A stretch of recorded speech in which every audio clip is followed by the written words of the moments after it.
Bougie Comfort Food, and I'm your hostess, Mary Landry. We're doing our second video of the night. The first one was taco soup. If you haven't had a chance to check that video out, go and check it out. That's the easiest soup you will ever make in your life. Second easiest, I'm going to be showing you soon. Okay, so tonight's episode, our second episode, is what I call cookie Nom-Noms. And they are a tea cake style chocolate chip cookie with or without nuts. I like them with nuts. My wife does not. So we'll be making them both ways because, yeah, she's spoiled. Anyway, so let's get to this. Now, the way this recipe came about was me experimenting a little bit in the kitchen to see what works, what doesn't work. And I just figured out the way to make the fluffiest cookies you'll eat in your life. They just melt in your mouth. And they are chewy cookies, which I don't like pre-processed chewy cookies because they have some sort of ingredient in them to keep them chewy that makes my teeth hurt. So yeah, we'll pass on that. So I make these, and the way they come out is they come out very puffy, very light, and they have a crispy edge on them that just makes it a cookie. So let's get started. First thing we're going to need is 2 1/4 cups all-purpose flour. You're going to put that into a medium-sized bowl. And that's 2 1/4 cups of all-purpose flour. To that, we're going to add, now I've already pre-measured these, tongue-tied, a teaspoon of salt and a teaspoon of baking soda. And you're just going to put that in with that flour and just give it a quick stir. It does not have to be perfect. It's okay. You just want to kind of incorporate it in there so that it gets in there real well. And because you're going to add the flour slowly to what we're doing next. Okay, so we'll set that aside and we'll go on to our wet ingredients. Now, here is what makes the cookies. You're going to take 1 stick of butter, softened. Just let it sit out on the counter. Let it hang out for an hour or two, and it'll soften up nicely for you. And then you're also going to do a stick of margarine. That is the key. The butter melts and makes little pockets in there that make it light and fluffy. Now, if you don't have butter and margarine, there are alternatives. You can use Crisco sticks. They work great in this. They give you the fluffiness. They just don't give you the buttery flavor. You can get butter flavored Crisco sticks, however. Just going to point that out. Crisco makes all kind of sticks. They even make an olive oil one, although I would not suggest that for cookies. The Crisco is what your grandmother used to use that made her cookies so light and fluffy and lovely. So don't be afraid of the Crisco. It is vegetable shortening, not animal fat. Okay, so to our butter, we're going to add 2 large eggs, 3/4 cup of white sugar, get all that sugar out of that cup. Okay. And 3/4 cup packed brown sugar. Now, when they say packed brown sugar, because I know we have some new cooks, and we also probably have some little bears, because cookies, you're gonna put that into your measuring cup and press it down. That's how you pack brown sugar. So that's 3/4 cup packed brown sugar. Now I have dark brown sugar. It does not really matter whether it's dark or light. The dark will give you a little richer flavor. And then the last thing we're going to add to this bowl, and I have to hope I have enough of this left in this bottle. I do. Is 1 teaspoon of vanilla. Now, if you've been watching my channel all along and you've viewed all the videos, you'll know I prefer Mexican vanilla. I just think it tastes better. I don't know why.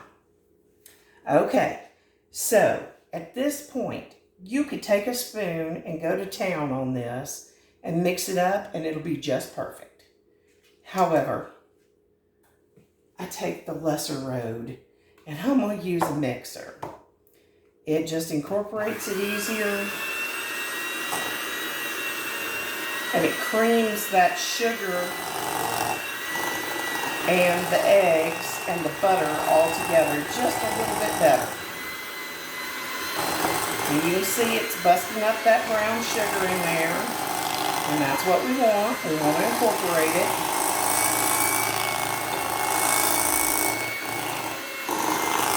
Just going to mix all those wet ingredients around.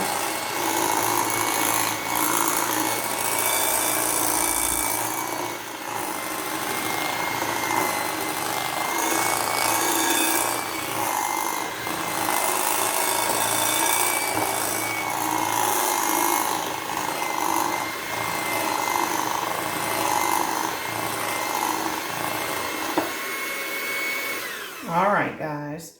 Now look, when you pick it up, see how it kind of forms a stiff peak on those beaters? That's what you want. All right, so here comes the trick. After the butter, of course, because that is my personal trick. And I'll tell you, these cookies have always been a hit when we go to parties or when we go to meetings of our social clubs. And I tell you, the little ones devour these like locusts. I have gotten to the point where I'll make a double batch of these cookies because they're wiped out that fast.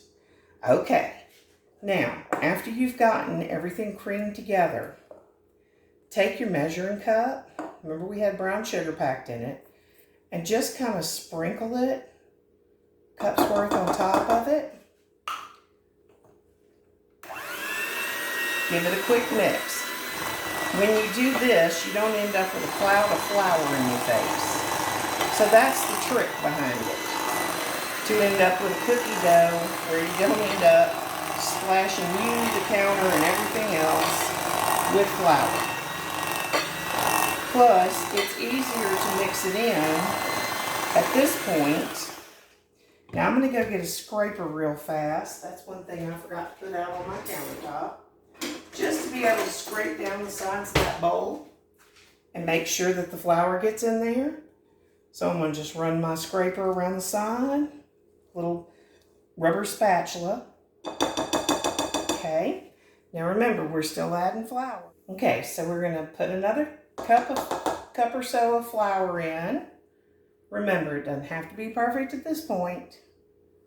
Just trying to get that flour mixed into that mixture. Give me 1 second, let me get some butter off my fingers. Okay, let's get back to it. So, we dumped another cup of flour in, or a little less than a cup, but it's okay. And we're just going to keep on going. Just mixing that around. You can turn your bowl to get what's behind it.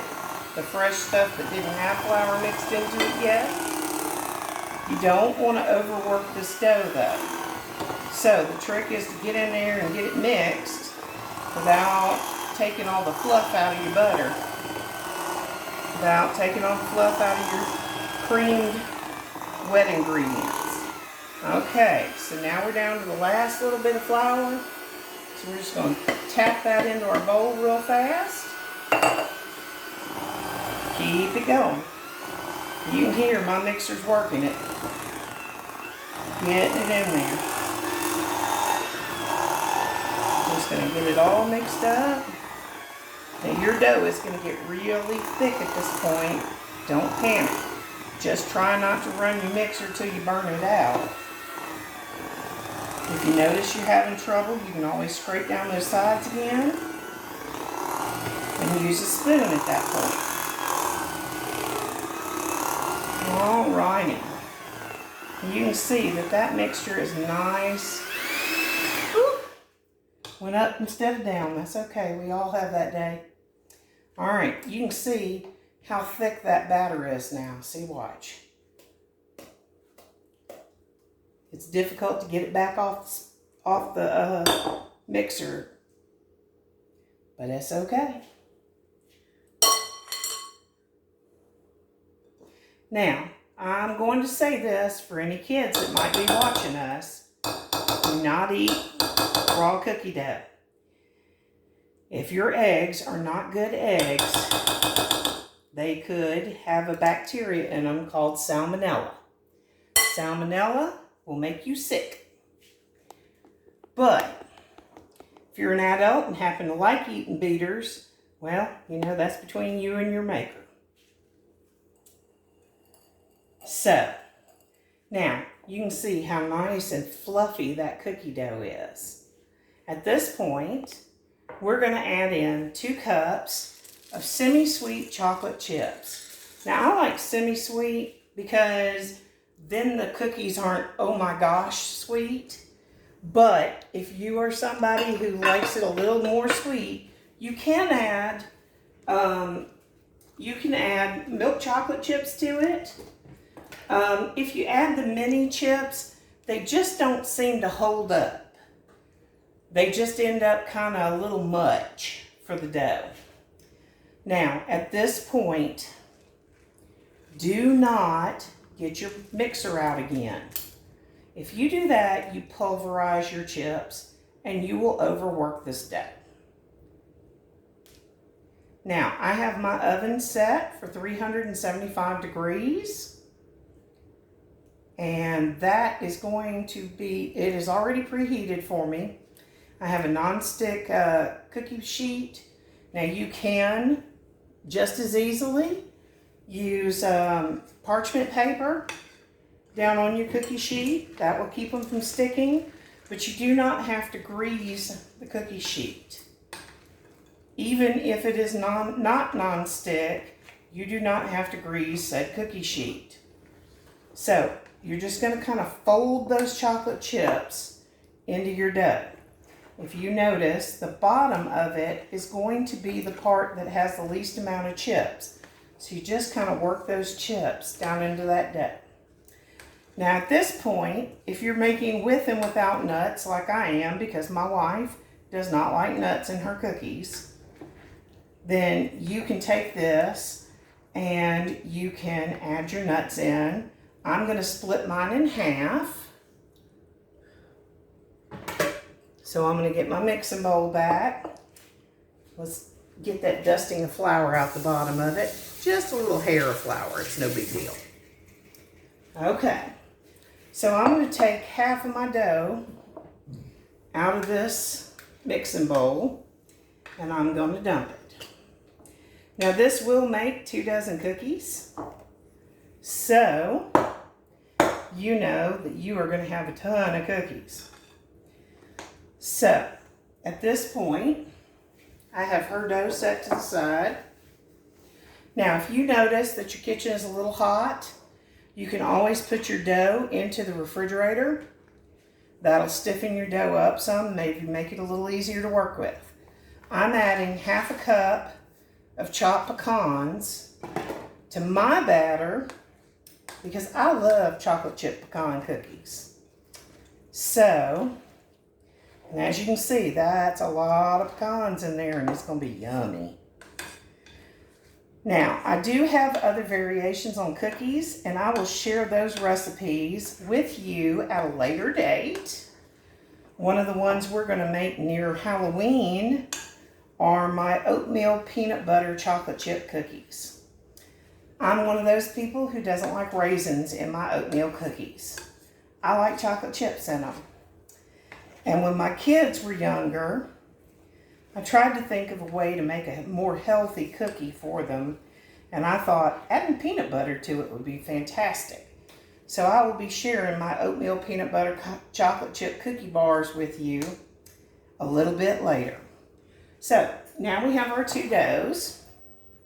You're going to, let me rinse off my hands real fast.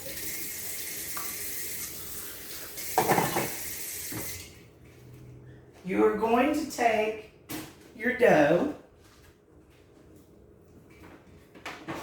and I'll tell you, in between cookie rounds, when you take them off to cool, make sure that you let your pan cool down too.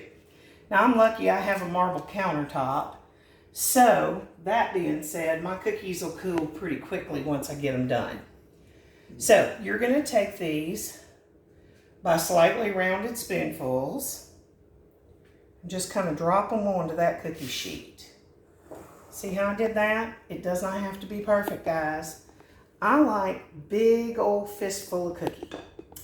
So I drop mine in pretty large clumps. And on this large cookie sheet, I'm only going to get 3 to a row. But that's okay. So half of this is going to be the ones with nuts, and half of this is going to be the ones without. But you don't want to overdo it. Bigger is not always better, even though I'm in Texas. Bigger is not always better because bigger can be very messy. All right. So we're going to get, let's see, we'll go ahead and put some well, I think we can get one more row of pecan in here. Usually I can get about 5 rows, 6 rows maybe, of cookies on a cookie sheet. So, let's see if I can hold that one true. Now, like I said, if your dough seems a little loose, now this one's a little bit loose. Normally, I probably would have put it in the fridge for about 30 minutes, and that stiffens it back up because that butter solidifies in there. Let's see. Grab another spoon out of here and make some without nuts. Now, I know some people are allergic to nuts, so we are giving you both versions of this cookie. And I usually make both versions when I go to parties. Now, if you really want to make these obnoxiously sugar bombed, when they get done, take some prepackaged vanilla frosting, sandwich cookie it with some vanilla frosting. You want to talk about little ones going crazy? Woo!